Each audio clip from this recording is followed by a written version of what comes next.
Hey everyone, this is Disc Junkie and welcome back to Secondhand Sickness.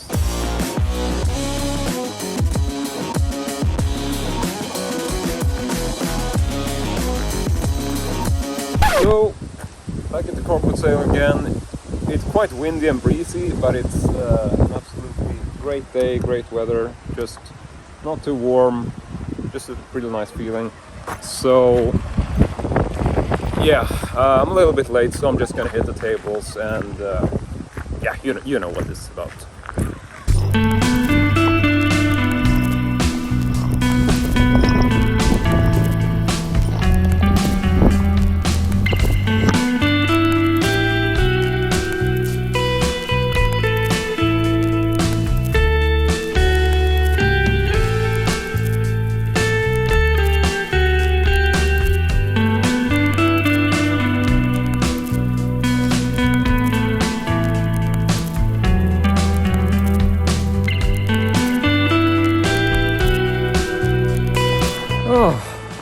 Okay, so I just got done.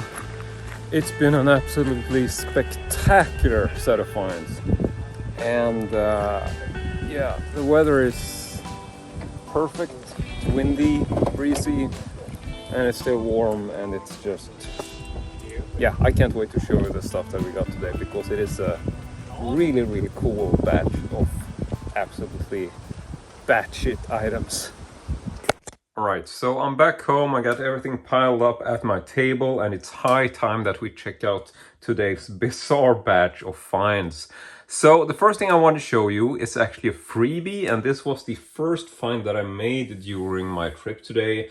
Now, this is something as simple as a bike saddle, and it's not even like in mint condition. It's, you know, pretty worn, and it's from a pretty cheap brand. This is something called White.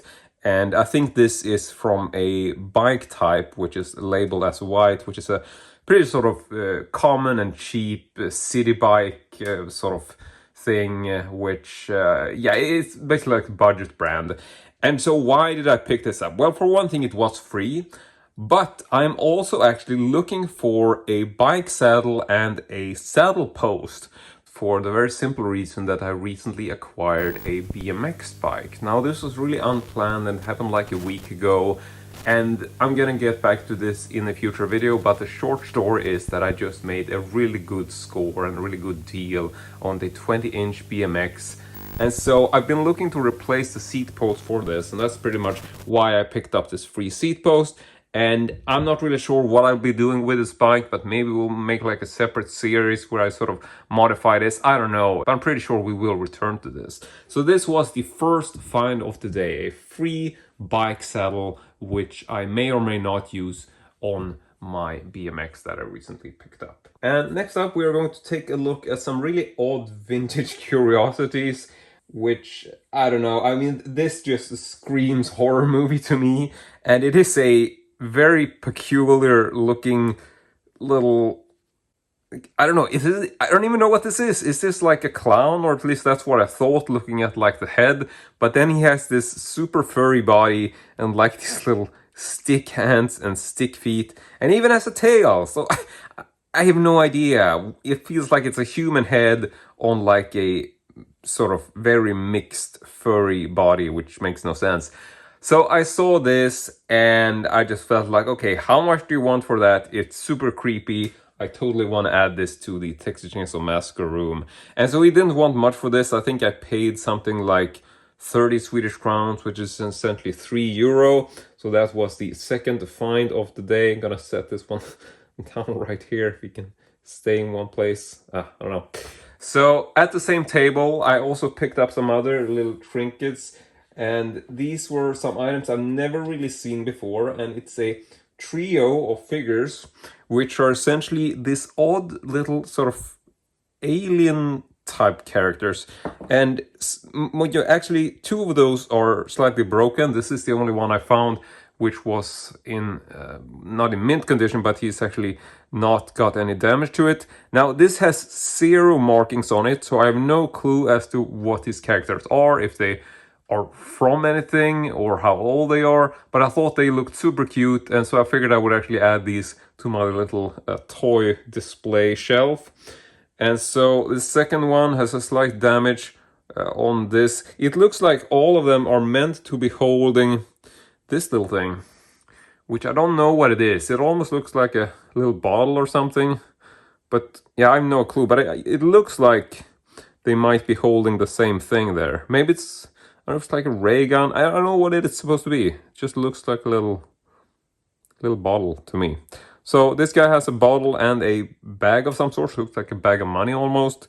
Second one is supposed to have the same little ball thing, and he's actually holding the earth, which is also kind of funny. And then the last guy, he appears to be holding a small box, which is like that little sort of ABC typical sort of children's toy. And then he's actually sitting on what looks like a small UFO, or sort of peeking out of a UFO. And he also has an odd little sort of almost military type helmet. I don't know, it looks really odd.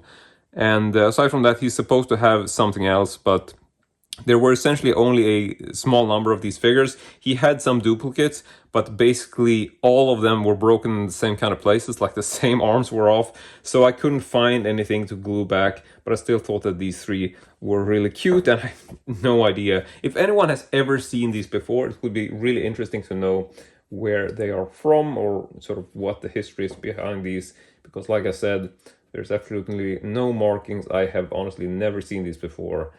So yeah, kind of a mystery as far as where they're actually from. And so next up at the same table, I did pick up one more thing, which was this vintage metal can of like I think it's like some sort of, not really like an anti-pesticide, but it's specifically a thing which you're going to use against moths. So based on the image you can see here, there's actually a woman, I'm not sure if picking up on this, there's essentially a woman spraying this thing into the closet. So it's apparently like an anti-moth kind of spray or something. She has what appears to be like a vacuum type thing. So I don't know if this was supposed to attach to something or if you just pour it out. I have no idea. But yeah, just a vintage metal tin can, and I just tend to collect stuff like this because I have like a vintage sort of vending machine downstairs, and I like to add sort of stuff from that era, like really old things with these nice little bizarro sort of household product from the 30s or 40s or whatever, just anything that looks old and has a really interesting design. So that's the stuff I got from the same seller. I mean, the bike seat was free from someone else, but these three items actually came from the same table. And I think for the little figures and this and that, I think was in total 60 Swedish crowns. So that is essentially €6. And out of that, I think he originally said like 30 for the little weirdo clown guy. And then the rest I just bundled to a total of 60. So we are gonna have to move some stuff around because, believe it or not, the table is gonna get absolutely full of stuff today. So I'll just try to keep things, you know, just making some room here, because otherwise we are really gonna run out of space fast. All right, so next up, I did pick up two items which were actually for a friend of mine, and these are things which are called the Philiform series, or the Philiform system. And so I wasn't aware of this, but I did a quick Googling, and Philiform is essentially a sort of bootleg or sort of off-brand variation of Lego, or essentially, more specifically, it is Philips' version of Lego. So yeah, this is a product which I believe dates back to the 1960s, and so this is something that was actually manufactured and released by Philips, the brand that makes like televisions and electronics and stuff like that. But yeah, they essentially tried to make a bit of a, you know, stab at making their own Lego style products. And this is what they're called, the Philiform. So they apparently made quite a few. This is number 301, and this next one is number 202. But what's cool about these is that these are actually sealed. And so I didn't actually get these for me. I'm not generally a collector of toys like this. I mean, these are pretty cool, so I wouldn't mind owning them. But the thing is that I have a friend, his name is Stefan, also known as Mistefo on this channel, and he is very big on Lego stuff, and it's, mostly original Lego things. But seeing as these were sealed, and I don't know how common they are, I don't think they're that common, he really wanted me to pick this up. So I bought this pair for 100 Swedish crowns, that is essentially 10 euro, and I'm definitely sure that they're worth that money. So yeah, this was a pretty cool find, and definitely an oddity for sure, seeing as they are actually still sealed. So we got those two. Gonna place those over here. Hopefully we can fit everything in frame eventually, and I'll just set this on the side to give you a bit more space there. Okay, so next up, I suppose we can take a look at some adult material. Actually, quite a bit of that stuff today, and this all came from the guy who supplied me with the erotica featured in the previous secondhand sickness video. So I actually went back to that table again, and he essentially had a big stack of magazines, and so I went back there today because now I had essentially checked my magazines that I had, tried to figure out what sort of years I was missing and what issues I was missing from some specific series. And so then I started going through this bundle again to see if there was anything that I had missed during my previous visits. And so I did find two magazines which I had seen before, but I wasn't aware that I didn't own them. And that's a few more issues of the Veckans Brott series, or the Crime Weekly. So I'm not gonna flip through these, but you can just see the covers. And these were in fairly good condition. So this is an issue from 1980, number 13, and then we have number 26 from the same year. So I just really love the cover art on these, part of why I enjoy collecting them so much. So that was the first two pickups from this guy. But then when I was sort of flipping through these magazines that he had laid out pretty sort of publicly, he apparently sort of started asking, like, are you interested in other stuff or whatever, like in the same genre? And then he told me that, I got a box back here, which he essentially hadn't put up on the table. And I'm like, okay, well, what you got? So he sort of invited me to sort of go around the table and sit on his chair, actually, to sort of flip through this stuff and not having to be stressed about it. But to be honest, I was actually pretty stressed because it felt like, I couldn't, spend my time there for too long and sort of taking up his actual seat behind the table. And so I was flipping through this box of books, which were also adult, and there were also some magazines in there. So I actually ended up picking up quite a few things. And so first thing we can take a look at is something that looks quite sort of homemade, or sort of, not really, I don't know how to describe this, but like it's very sort of not high glossy paper, like it looks like a very sort of low budget type print, which is, I don't know, I can't flip through this, can't show you anything about this, but it is all black and white. I will presume this is 70s because that's sort of what it looks like, and it's generally like really hardcore stuff. So I don't know, not a sort of high quality publication, but I can't find a year on this, no sort of official sort of distributor or anything on it. So most likely a very sort of low budget and sort of amateuristic type publication for sure. But yeah, so that's the first one I picked up. Second one is this one, which is obviously also adult. I've decided to censor everything like I've done in some of my previous videos, using these little post notes, which I think worked quite well. And so this was one which I grabbed because the thing is that I thought this was the cover. I mean, I was a bit stressed when I was going through this, trying to sort of decipher like, what do I want, what do I don't want? And I didn't actually realize that there's actually a small piece of paper here, which, if I had seen it, that I wouldn't have realized that this is actually a magazine which is missing the cover. But the thing is that this looked so much like a cover, so I just didn't realize. So yeah, I probably wouldn't have picked this up if I realized that it was missing the cover, but I didn't realize, so I did pick it up. And I will also say, like, all of these were actually really cheap. I essentially paid, let's see what it came to. He wanted something like, what the hell was it? He wanted 20 Swedish crowns per magazine, but if you purchased I think 10 magazines or 10 books, depending on what it was, he would lower the price to 15 Swedish crowns per magazine or per book, which essentially comes to €1.5. So not even €2 per issue. And so I decided to pick up some more stuff. And next up, we essentially have a stack of books. And so these were some of my favorite pickups because it's some books that I hadn't really seen before.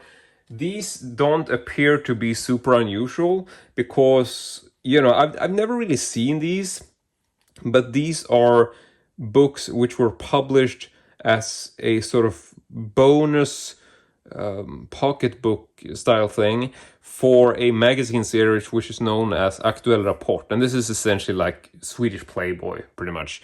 And the thing is that this says number 31 from 1984, so apparently this was quite a long-running series, like a lot of issues each year, but I've never seen these pocketbooks before, and I just really like the look of them. Now, I really can't flip through them because they are X-rated, but I will say that these are essentially a series which, like, it's pretty much the same thing. It essentially translates to the sex habits of the Swedish people. That's like the tagline right up here.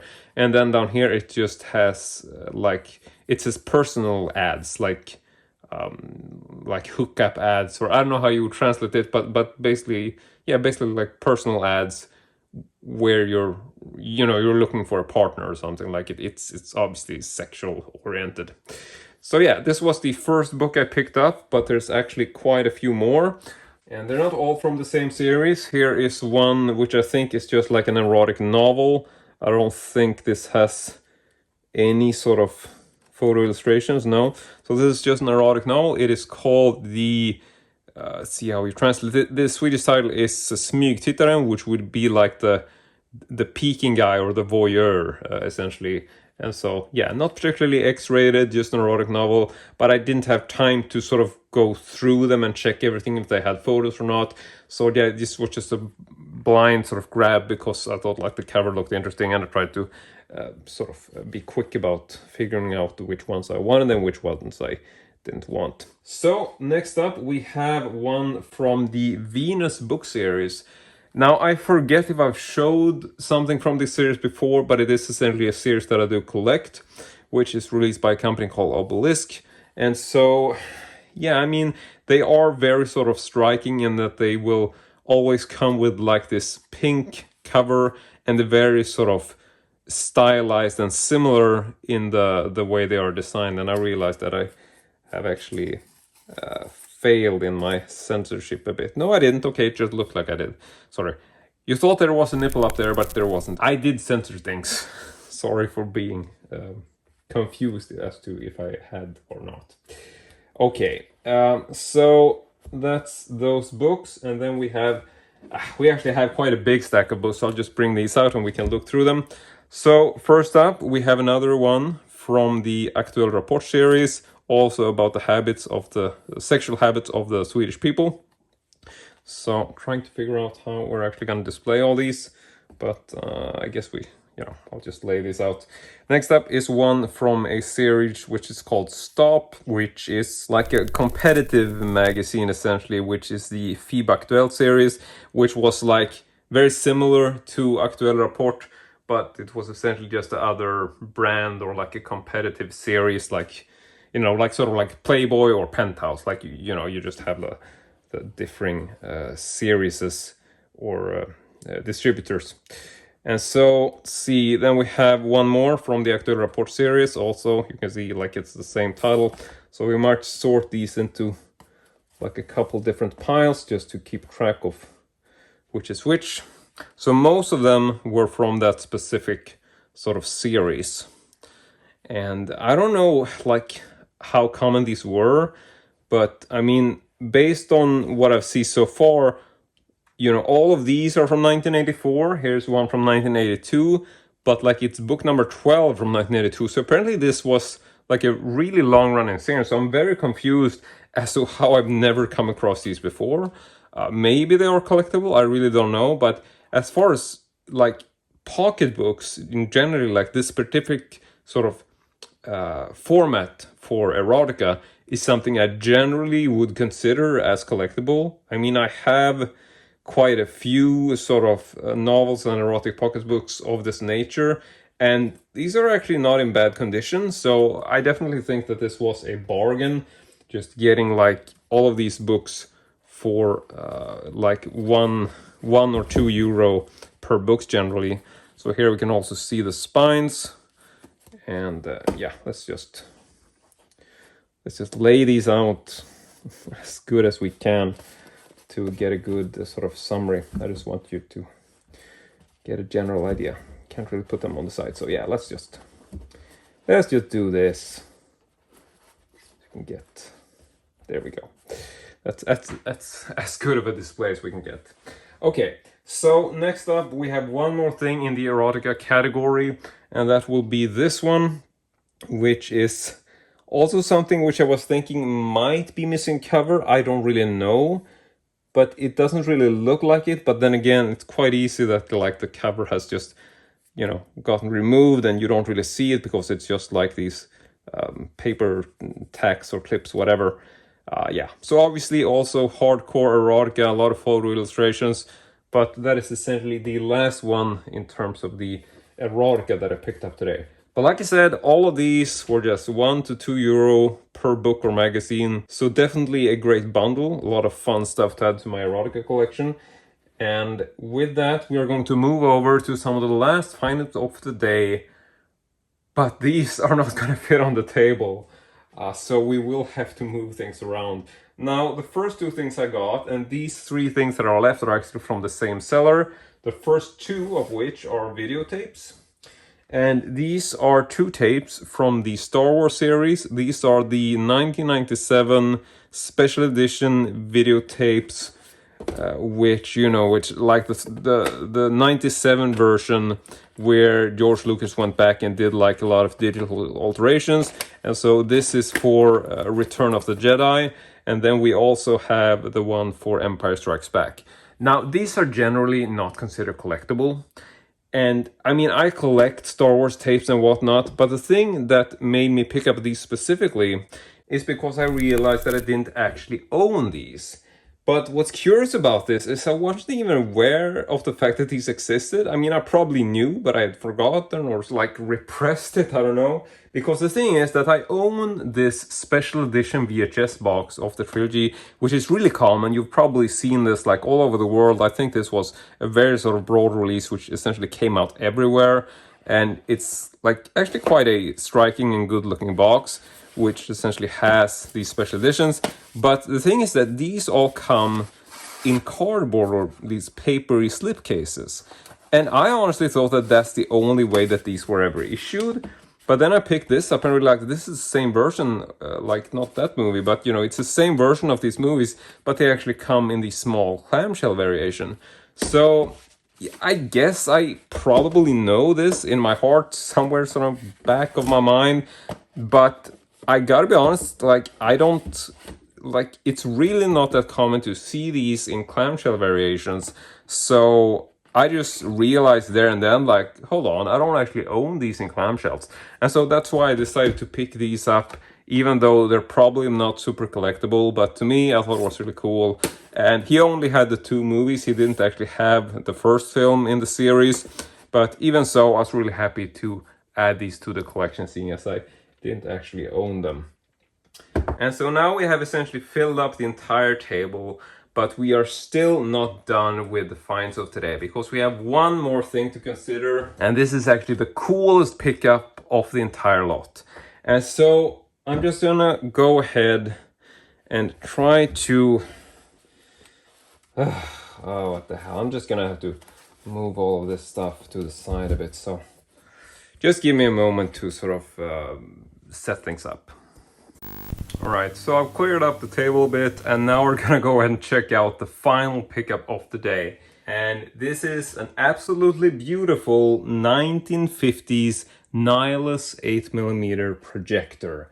Now, if you know my channel, you should probably know by now that I'm a really big fan of 8mm film, and projectors in particular are just a really soft spot for me. So when I saw this bright red absolutely stunning looking metal projector.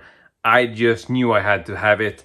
And I'm gonna try to show you this in all its glory, which might be a bit difficult to do, but here you can sort of see the general form. So I think you can generally sort of make out all the mechanics and like the, you know, full scope of what this looks like. But it's actually fairly heavy, so trying to do this as good as I can. But here you should get an idea of like all the parts or the angles of it. But yeah, this is actually in really, really good shape. And this was a bit of a blind buy. You know, I asked the seller, like, does this work? Have you powered it up? And he actually admitted that no, he had not powered it up. So I didn't actually know if this was working or not. But now I have tested it. I can confirm that it's 100% working. The light is working, the mechanics, like, not really mint condition, but it's in really good condition, and it does work. I kind of feel that this machine warrants a video of its own, and I'm thinking maybe I should just do like a reconnected episode on this, like my other series where I talk about vintage technology, because this is such a cool machine, and it's essentially one of these projectors where you will have the machine running from here. Like, this is the general sort of like you put the movie on here, and so this is actually removable. Now I was a bit confused, and he sort of told me, like, you know, it's a shame that it doesn't have both of the original reels. Like, this one is metal and then this one is plastic and looks a lot more modern. But I'm a bit sort of confused, because when I thought about it, I realized that maybe this shouldn't actually have two metal reels, because obviously this is the take-up reel. And I also realized that I'm not really sure if this is removable, because it's definitely stuck on there. It looks like it should be removable, so I don't know if something happened, like it's broken, or I think maybe like this clip thing, which is on the top one here.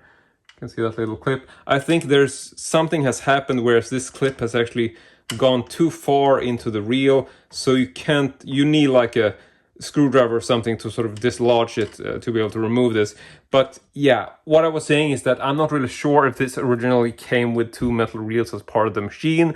Maybe it just came with a metal take-up reel, because obviously on the other one you will be placing whatever movie you're playing, and that would have a, you know, already a reel on it. So that could be any type of reel, because you have your movies on reels already. So maybe this is actually all that came with it. But regardless of if this actually came with this plastic reel or with another reel, I mean, it doesn't really matter. I love it to death anyway, and I just think it's a super cool machine, and it's so cool that it's still working. Now, I will say that this is something that does run like electronically, so it does obviously come with a original cord. This is, however, quite an odd cord. I mean, I checked the other side, and I'm really glad that they had the original power cord for it, because like this type of cord, where you can see this connector, this is an oddity connector. I've never seen a connector like that. And so with that, I was really happy that I had this, because if it didn't, I would not have been able to power this in. This other side is like your typical household connector from back in the day. Like, this is what you put in the wall socket. This is one of those old variations which doesn't have like the ground on it. Like, this is actually, you know, very outdated. You can also see that these connectors actually have a slit in the middle of the metal tube or the metal coil. I don't know why they did that, but that is very common on like the older machines. So essentially any kind of electronics from that era will have those little slits in the in the, you call it coils or the studs. You can see what I mean. And so yeah, I mean, we should definitely make a follow-up video on this. I will definitely want to show this in like the reconnected series. So yeah, I'm thinking I'm just not gonna talk about this or sort of demonstrate it too much, because like I said, I mean, you know, it's light ups and whatever, but I don't want to make a too long video about this, because like, I feel like this video is gonna be a really long video anyway, seeing as I have so many finds. I mean, look at this. There's so many finds I can't even fit them in frame. Oh, Jesus. So in any case, I guess that is pretty much it for this video. I'll try to bring some stuff in so you get a general idea and try to remember everything was in this.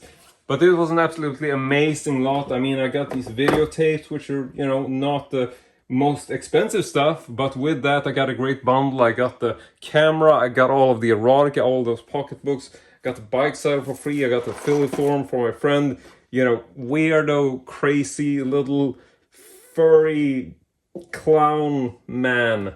Got all of the little alien figures, which are really cute, and another Philiform box there. So yeah, absolutely amazing haul today. And whoops, there went the bike seat. Probably anxious to get on that BMX of mine, so yeah. But with this said, I want to say thank you very much for watching. Really hope you enjoyed it.